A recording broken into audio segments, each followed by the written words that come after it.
Kwentuhan tayo? Di siya madali. Sa totoo lang. Dati nga akong caregiver, di ba? Yun ang entry ko dito sa Canada. Buti nga ngayon, guys, yung mga caregiver ngayon, pagdating nila dito, immigrant na agad. Kapanahon na namin, kailangan mong nasa work permit for 2 years, nire-renew mo pa yan. Ngayon, pagdating nila dito, ano na agad, immigrant na agad or PR, which makes it a little bit easier. So, tuloy ko yung kwento. Pagkatapos kong maging immigrant, after 2 years, nagtrabaho ako ng kung ano-ano.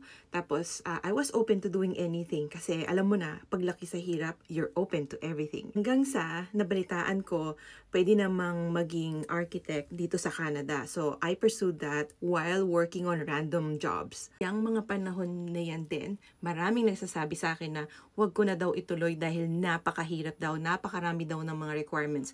Bakit daw ako magiging architect dito? Sila nga daw, noong 70s pa sila nandito pero they never tried. I became a sales lady. I wasn't very good at that. Became a nursing aide.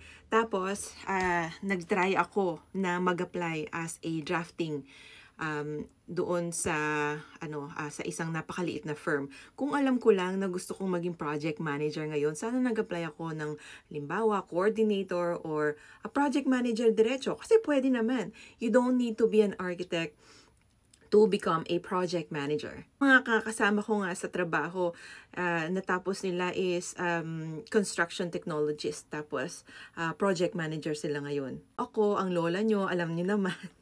So, I took the longer route, which is fine kasi nagkaroon naman ako ng experience, di ba?